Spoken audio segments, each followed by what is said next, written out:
9월 6일 주일 예배 하나님 앞에 드리겠습니다. 오늘 본문은 구약성경 하박국서 1장 1절에서 4절 그리고 6절 그렇게 보겠습니다. 제가 말씀 봉독하겠습니다. 선지자 하박국이 묵시로 받은 경고라. 여호와여, 내가 부르짖어도 주께서 듣지 아니하시니 어느 때까지리이까? 내가 강포로 말미암아 외쳐도 주께서 구원하지 아니하시나이다. 어찌하여 내게 죄악을 보게 하시며 패역을 눈으로 보게 하시나이까? 겁탈과 강포가 내 앞에 있고 변론과 분쟁이 일어났나이다. 이러므로 율법이 해이하고 정의가 전혀 시행되지 못하오니 이는 악인이 의인을 에워쌌으므로 정의가 굽게 행하여 짐이니이다. 아멘. 6절 보겠습니다. 보라, 내가 사납고 성급한 백성 곧 땅이 넓은 곳으로 다니며 자기의 소유가 아닌 거처들을 점령하는 갈대아 사람을 일으켰나니. 아멘. 지지난주까지 우리가 1년 조금 넘게 요한복음을 보았는데요. 이제 끝나고 오늘부터는 구약으로 넘어와서 하박국서를 같이 강해해 보려고 합니다. 6번에 걸쳐서 하박국서를 같이 보겠습니다. 오늘은 제목이 왜, 어느 때까지입니다. 여러분, 유대인 랍비 중에 헤롤드 쿠시너라는 사람이 세계적으로 베스트셀러를 하나 썼습니다. 그 책 중에 왜 착한 사람에게 나쁜 일이 일어날까라는 책이 있습니다. 여기 보이시죠? 왜 착한 사람에게 나쁜 일이 일어날까? 이 책은 사실은 9월달 월간지 추천책으로 제가 추천을 했는데 이 책이 절판이 되어서 할 수 없이 다른 책으로 변경을 시켰습니다. 이 책 내용은 이렇습니다. 경건하고 존경받는 유대인 랍비였던 헤롤드 쿠시너에게 아론이라는 이름의 아들이 있었습니다. 그런데 이 아들은 생후 8개월부터 몸무게가 늘지 않더니 돌이 지난 다음부터는 머리카락이 빠지기 시작했습니다. 3살이 되던 해에 그는 앞으로 키가 90cm 이상 자라지 못할 것이며 머리카락이 계속 빠지는 노화 현상을 보이다가 10대 후반에 가서 사망할 것이다 라는 선천적 조로증이라는 진단을 받게 됩니다. 그때 랍비 쿠시너는 자신에게 질문을 시작합니다. 내가 무엇을 잘못했단 말입니까? 나는 젊은 랍비이긴 하지만 신의 뜻을 따르고 또 신을 섬기기 위해 랍비로 헌신한 것밖에 없는데 신이여, 당신은 정말 사랑의 신이고 공평한 신인가요? 라고 질문을 합니다. 그리고 그 마음속에 강렬하게 솟아나는 2가지 질문이 있었습니다. 첫 번째 질문은 어찌하여 우리 가정에 이런 일이 생겼단 말인가? 2번째 질문은 내 아들 아론은 어느 때까지 이런 모습으로 고통을 감내해야 합니까? 이 2가지 질문이 있었습니다. 결국 그 아들 아론은 15살이 되던 1977년에 완전히 노인의 모습으로 투병하다가 사망하게 됩니다. 이 아론이 사망한 지 4년이 지난 후에 쿠시너가 써내려간 책이 바로 조금 전에 소개했던 왜 착한 사람에게 나쁜 일이 일어날까라는 이 문제의 책입니다. 자, 여러분, 오늘 제가 읽었던 하박국서에도 똑같이 2가지의 질문으로 시작합니다. 여러분, 성경에서 하박국 선지자에 대한 정보를 찾기는 쉽지가 않습니다. 다만 그가 주전 600년 전후로 해서 당시 신흥 강대국이었던 바벨론 느부갓네살 왕이 애국을 정복한 후에 그리고 이어서 유다를 정복하고자 호시탐탐 노리고 있었을 때 유다의 운명이 기울고 있었던 그 자기의 조국, 그 조국 안에서 제사장이면서 선지사 역할을 했던 사람으로만 알려져 있습니다.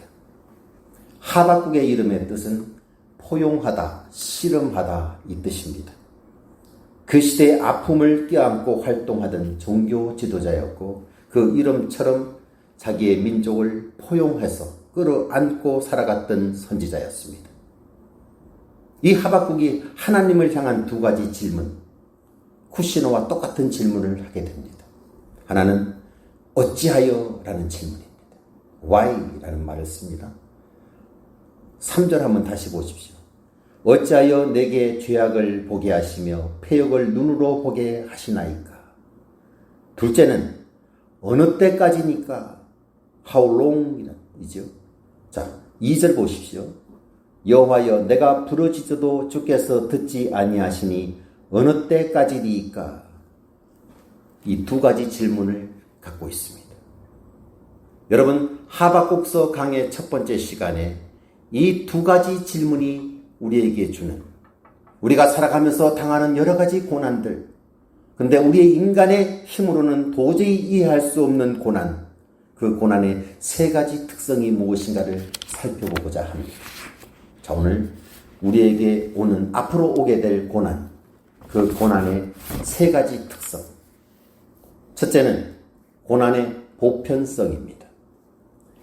여러분, 고난을 만날 때 인간이라면 누구나 이 두 가지 질문을 할 수밖에 없는 보편성이 있습니다. 이것은 믿는 자나 믿지 않는 자나 똑같습니다. 예기치 않았던 고난을 맞게 되면 묻게 되는 두 가지 질문. 왜? 어찌하여 나에게? 이 질문이 있습니다. 우리 가정에, 어찌하여 우리 일터에, 어찌하여 우리 민족에게 이런 고난의 시련을 주시나이까? 이 질문하지요. 두 번째 질문은 이 고난과 시련을 얼마 동안 참고 견뎌야 됩니까? 라는 질문을 갖게 됩니다. 요즘 그렇죠? 코로나 사태. 지금 1년이 다 돼가고 있습니다. 언제까지 견뎌야 됩니까? 라는 질문이 일어날 수밖에 없습니다. 여러분, 이 질문을 하지 않고 살아가는 인생이란 없습니다. 누구나 고난은 옵니다. 이런 고난에 대해서 가르치지 않는 종교도 없습니다. 여러분, 불교에서는 고해라고 이야기를 하죠. 고해. 고난이 끝없이 바다처럼 펼쳐져 있다 해서 고해라고 합니다. 불가의 교훈 중에 이런 이야기가 있습니다. 한 여인이 아들을 잃었습니다. 너무나 가슴이 아픈 나머지 부처님을 찾아가서 부탁을 합니다. 내 아들을 살려주십시오. 그때 부처님은 이렇게 이야기를 합니다. 살려주겠다. 네가 성중에 가서 다니면서 죽음이 한 번도 지나가지 않은 집에서 겨자씨 한 웅큼만 구할 수 있다면 내가 살려주겠다. 여러분, 겨자씨 한 웅큼을 구하는 것은 어렵지 않습니다. 그런데 죽음이 지나가지 않은 집이 어디 있을까요? 이 여인은 결국에는 아들을 살리지 못했지만은 그 여인이 깨달은 진리가 무엇입니까? 죽음을 경험하지 않는 사람, 그런 인생은 아무도 없다는 것입니다. 결국 아들의 죽음을 수용하게 됩니다. 성경에도 말합니다. 히브리서 9장 27절에 한 번 죽는 것은 사람에게 정해진 것이요 그 후에는 심판이 있으리니 라고 이야기합니다. 이것은 누구에게나 다 해당된다는 말입니다. 죽음은 피할 수가 없습니다. 또 야고보서 1장 2절에서는 이렇게 말씀합니다. 내 형제들아 여러 가지 시험을 당하거든 온전히 기쁘게 여기라 라고 말합니다. 여러분, 인생의 길에는 피할 수 없는 여러 가지의 시험들, 원문에는 여러 가지 색깔의 시험이라고 되어 있습니다. 있습니다. 반드시 만납니다. 그런데 여러분, 성경의 가르침과 불가의 가르침이 다른 점이 무엇입니까? 성경은 그냥 죽음과 시험을 수용하라고 가르치지 않습니다. 시험이 올 때 기뻐하라고 가르칩니다. 왜 그럴까요? 야고보서 1장 4절에 이렇게 말씀합니다. 너희로 온전하고 구비하여 조금도 부족함이 없게 하려 함이라 말합니다. 시험과 고난에도 적극적인 뜻이 있다는 것입니다. 하나님이 허용하신 시련과 고난은 궁극적으로 우리를 유익하게 하며 죽음조차도 결국은 하나님의 뜻 가운데 허용된다는 말입니다. 여러분, 고난의 보편성은 불가나 기독교는 동일하게 가르치지만은 고난을 보는 성경의 시각은 염세주의가 아닙니다. 그냥 피할 수 없으니까 그냥 받아들이라, 이것이 아닙니다. 기독교는 언제나 인생을 긍정합니다. 고난의 가치조차도 낙관주의로 생각합니다. 그러나 누구나 경험한다는 고난, 보편성은 똑같습니다. 어느 종류도 똑같이 고난은 있습니다. 그래서 고난의 특징은 보편성입니다. 여러분 혼자만 당한다고 생각하지 마십시오. 믿는 자나 믿지 않는 자나 똑같이 고난은 옵니다. 이 고난의 첫 번째 특성입니다. 자, 둘째는 고난의 모호성입니다. 모호성이라는 것은 분명하지 않고 여러 뜻으로 받아들일 수 있는 것, 이것이 모호성입니다. 어느 신학자도 고난에 대해서 속 시원한 해답을 주지 않습니다. 그 이유를 제공하는 사람은 없습니다. 고난의 이유가 해답으로 주어졌다면 우리는 더 이상 이런 질문, 왜, 어찌하여, 언제까지 이런 질문은 하지 않을 것입니다. 그러나 이 질문이 계속되고 있다는 것은 고난의 모호성을 증명하고 있는 것입니다. 심지어 성경에서도 이 고난의 원인에 관해서는 침묵하고 있습니다. 해답을 가르쳐주지 않습니다. 속 시원하게 말하지 않습니다. 여러분, 성경에서 고난의 책 하게 되면은 욥기서를 들고 있지요. 엄청난 고난을 당하는 욥을 보게 됩니다. 거기서도 고난의 이유에 대해서는 대답하지 않습니다. 단지 욥기서에 등장한 욥의 세 친구만 고난을 알고 있다라고 주장합니다. 욥의 죄가 고난을 초래했다, 그들은 결론을 내립니다. 원인 없는 결과는 없고 따라서 고난은 죄라는 원인에 의해서 생긴 결과다라고 이렇게 인과론에 대해서 이야기를 합니다. 그것을 주장합니다. 그러나 여러분, 하나님께서는 이런 욥의 친구들의 생각이나 욥에 대한 정죄에 대해서 동의하지 않습니다. 그렇다고 욥기서 42장까지 보십시오. 끝없는 친구와의 대화 속에서 욥은 자신을 변호합니다. 나는 이런 고난을 받을 만한 어떠한 죄도 어떤 나쁜 일도 행하지 않았다. 이 강변하는 욥의 입장에서도 하나님은 네 말이 맞다, 이렇게 말씀하지 않습니다. 하나님의 대답이 궁금하십니까?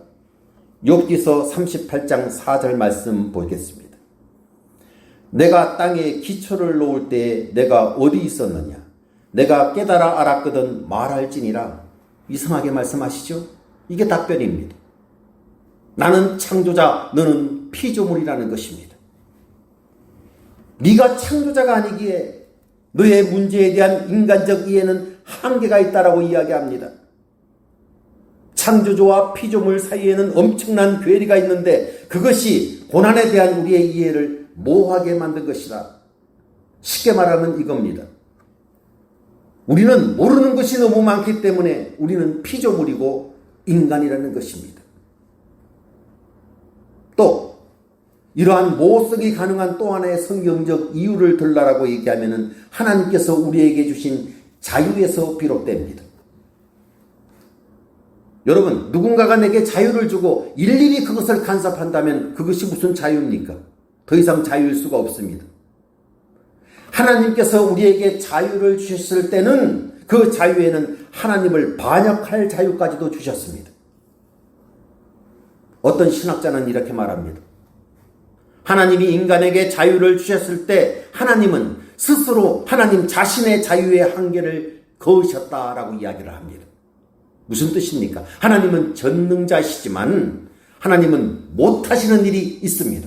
그것은 하나님은 자신의 존재의 속성을 거스르는 일은 못하십니다. 예를 들어서 하나님은 절대로 거짓말을 못하시는 분이십니다. 하나님은 스스로 만든 한계의 법칙을 대체로 깨트리지는 않습니다. 물론 예외는 있습니다. 그래서 성경은 그것을 기적이라고 합니다. 기적은 자주 일어나는 것이 아니기 때문에 기적입니다. 그래서 하나님도 기적 대신에 하나님만 아시는 어떠한 이유가 있습니다. 고난에 대한 이유가 있습니다. 그러나 많은 경우 하나님은 침묵하고 계십니다. 그래서 많은 경우 하나님께서는 인간의 자유를 간섭하지 않으시고자 우리의 고난에 개입하시는 대신 함께 아파하고 함께 걸어가는 고통을 감내하십니다. 이것이 우리가 고난을 이해 못하는 소위 모성의 한 원인이기도 합니다. 어렵죠? 좀 많이 어렵죠? 하나님에 대해서. 그러나 여러분, 이 성경이 고난의 모호성을 영원한 신비로 남겨두지는 않습니다. 알 때가 옵니다. 확실하게 알 때가 옵니다.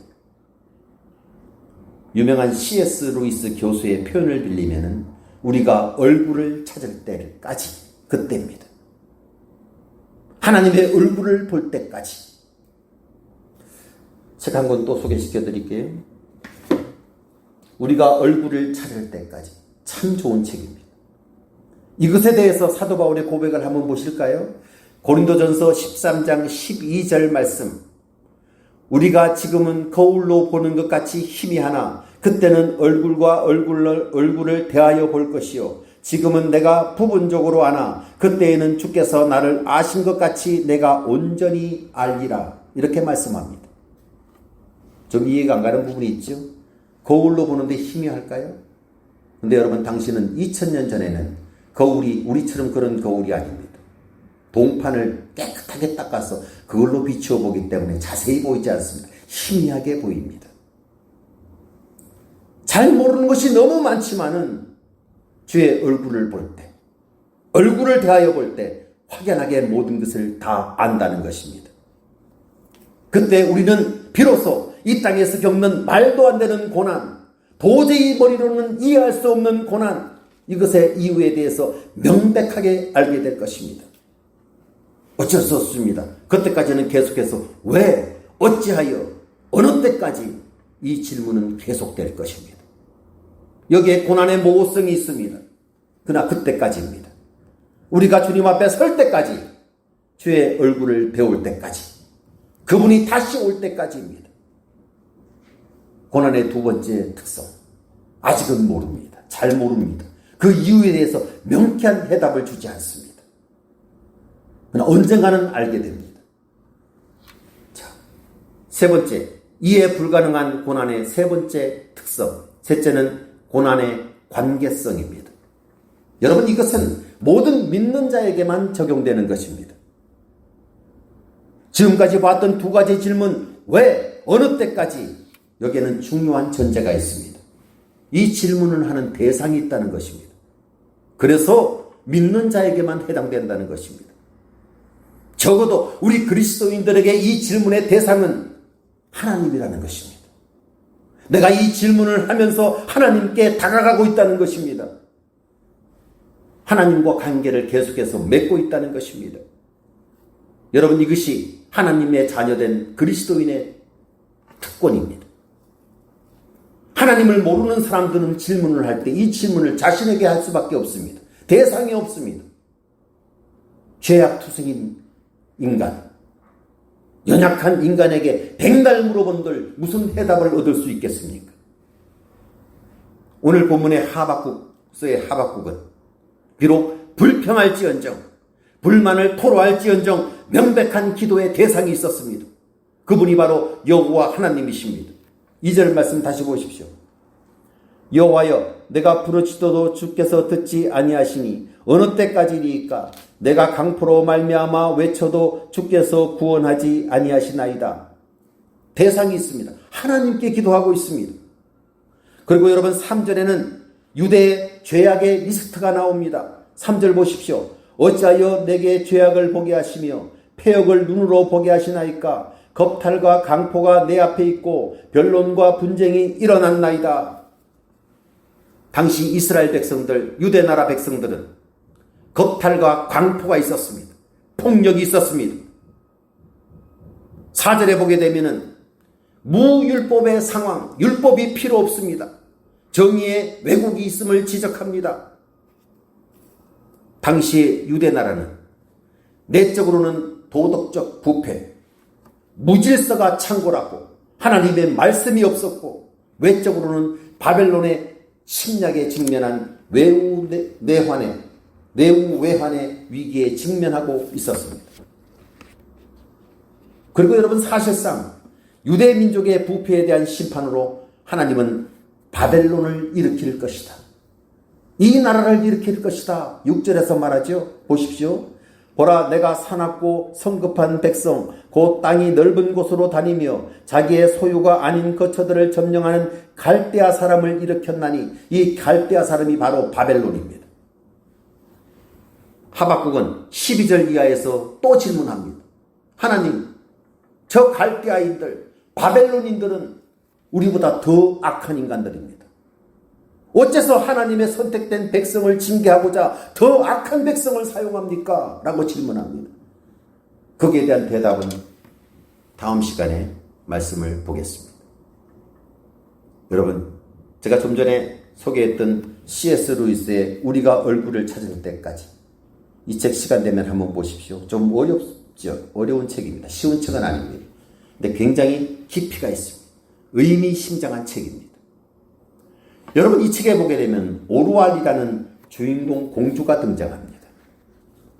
근데 그녀는 자신의 동생과 다르게, 동생은 예쁘게 생겼는데 자신은 굉장히 추한 얼굴을 가지고 있었습니다. 그래서 언제나 베일을 쓰고 얼굴을 가리고 다닙니다. 자신의 얼굴을 타인에게 가리는 것은 또 결국에는 자신을 가리는 것이다 라고 이야기합니다. 마침내 이 여인에게 복음이 제시됩니다. 그리고 하나님을 만나게 됩니다. 항변하는 과정에서 하나님을 만나게 됩니다. 그리고 자신의 참모습을 발견합니다. C.S. 루이스가 우리에게 주고자 하는 교훈이 뭡니까? 죄인된 우리, 추한 얼굴인 우리들, 복음을 듣는 순간 우리의 참모습을 드러낼 수가 있다는 것입니다. 오히려 신성한 존재 하나님과 대면하고 하나님을 만나게 된다는 것입니다. 이 책의 마지막 부분에서 C.S. 루이스는 오루알의 고백으로 마감을 하게 됩니다. 그리고 고난의 문제에 대한 성경적 해답을 제시합니다. 도저히 내 머릿속으로는 이해할 수 없는 말도 안 되는 고난, 이것이 왜 왔을까? 그리고 언제까지일까? 이것에 대한 성경의 해답을 제시합니다. 제가 한번 마지막 부분을 읽어드릴게요. 이렇게 마지막에는 고백합니다. 주여, 이제는 당신이 왜 대답지 않으셨는지를 압니다. 당신 자신이 대답이십니다. 모든 질문은 당신의 얼굴 앞에서 사라져버립니다. 다른 무슨 대답을 들은들 만족하겠습니까? 다 말뿐입니다. 이제 말 대신 당신을 바라봅니다. 당신을 두려워하지 않고 바라봅니다. 고난 중에 다가오시는 하나님과의 만남, 그분의 관계 속에서 인생의 해답이 기다리고 있다는 것입니다. 여러분, 하박국은 1장부터 어찌하여, 왜, 언제까지 이런 말로 시작하지만은 하박국의 마지막 부분은 찬양으로 마무리를 하게 됩니다. 질문을 넘어서서 하박국은 하나님을 찬양하는 자리에 서게 됩니다. 중요한 것은 이 질문입니다. 하나님이 또 제가 하나님을 대신해서 여러분에게 드리는 질문은, 이해하기 어려운 고난 가운데서, 요즘 얼마나 힘이 듭니까? 고난 가운데 우리가 있지 않습니까? 이 고난 가운데에서 하나님께 나오시겠습니까? 하나님과 고난의 원인에 대해서 다투기보다는 하나님을 예배하는 자가 되시겠습니까? 고난을 바라보지 마시고 하나님을 바라보십시오. 하박국은 선지자답게 불평하더라도 기도하며 하나님 앞에 나옵니다. 저와 여러분도 그렇게 하시겠습니까? 하나님은 그것을 기다리고 계십니다. 고난의 원인에 대해서 따지지 마십시오. 그냥 하나님 앞에 나오시면 그것으로 하나님이 해답이 되십니다. 하나님을 만나면 해답이 됩니다. 그리고 어느 순간, 아, 이래서 이랬구나라는 확실한 생각이 내 마음속을 자리할 것입니다. 이겨내십시오. 믿음으로 극복하십시오. 왜냐하면 궁극적으로 하나님만이 해답이기 때문에 그렇습니다. 기도하겠습니다. 하나님, 때로는 저희들이 고난 앞에 설 때 이 고난이 왜 나에게 왔느냐고, 언제까지 참아야 되냐고 낙심도 하며 때론 하나님을 원망할 때도 있습니다. 주여, 지금 이 시대가 그렇습니다. 그러나 주님, 저희들 힘들지만 어렵지만 고난만 바라보지 않고 하나님을 바라보겠나이다. 하박국 선지자처럼 때론 불평을 하더라도 기도하며 하나님께로 나아가겠습니다. 연약한 저희들을 도와주시옵소서. 예수님의 이름으로 기도드리옵나이다. 아멘. 광고 말씀드리겠습니다.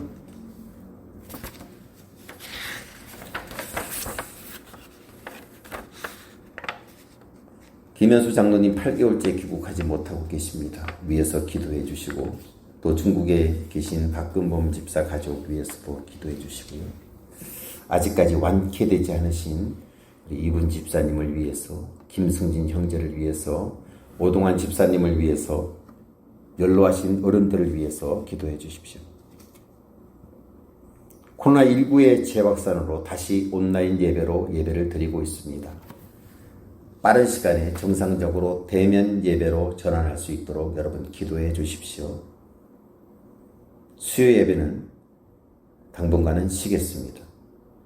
대신 사랑하는 교회 5분 설교, 아침 방송 꼭 들으시고 하루를 시작하시기를 바랍니다. 이번 주 생일이신 분, 김충환 집사님, 이영주 집사님, 김신명 청년 세 분 있습니다. 주의 이름으로 축하를 드립니다. 헌금은 온라인으로 마음을 다해서 해주시기를 바랍니다. 헌금 기도 드리고 축도로 오늘 예배 마치도록 하겠습니다. 기도하겠습니다. 언제나 저희들을 사랑으로 돌보시는 전능하신 하나님 아버지, 저희들이 참으로 어려운 시기를 지나고 있습니다. 코로나로 인하여 예배가 어려워지고 있고, 세상은 믿는 자들을 미워하고 있고, 우리 성도들의 가정은 가정 경제가 바닥을 치고 있고, 두려움과 염려 속에서 하루하루를 살아가고 있습니다. 저희들은 끝없이 질문도 합니다. 왜? 언제까지라는 질문을 안고 살아갑니다. 주님, 저희들을 불쌍히 여겨 주옵소서. 이 지구촌에 하나님의 긍휼을 나타내 주시옵소서. 마음껏 숨을 쉬고 마음껏 하나님을 예배하는 날을 속히 보게 해 주옵소서. 어려운 중에서도 주님께 봉헌드립니다.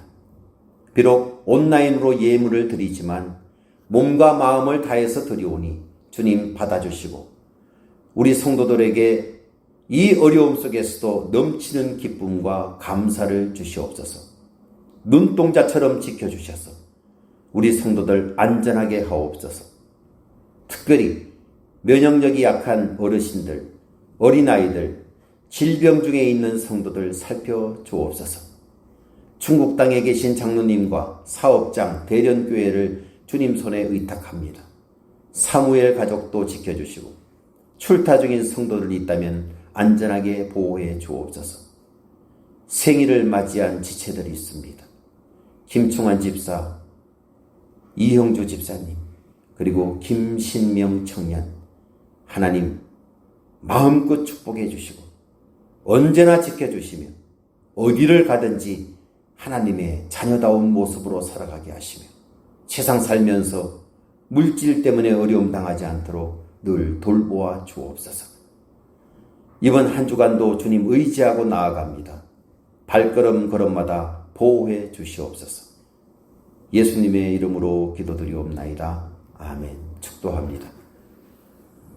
이제는 나를 구원하시고자 십자가에 달리신 우리 주 예수 그리스도의 은혜와 하나밖에 없는 독생자를 나를 구원하시고자 이 땅에 보내신 하나님 아버지의 크신 사랑과 오늘도 코로나의 위협 속에서도 우리들과 함께 하시며 지켜주시고 인도하시는 성령님의 내주하심과 위로하심의 은혜가 고난 속에서도 하나님께 나아오고 하나님을 바라보는 오늘 예배의 자리에 참여한 우리 사랑하는 성도들 머리 위에, 그 가정과 직장 위에, 중국에 계신 장로님과 박근범 집사 가정 위에 지금으로부터 영원토록 함께 하시기를 우리 주 예수 그리스도의 이름으로 축원하며 기도하옵나이다. 아멘.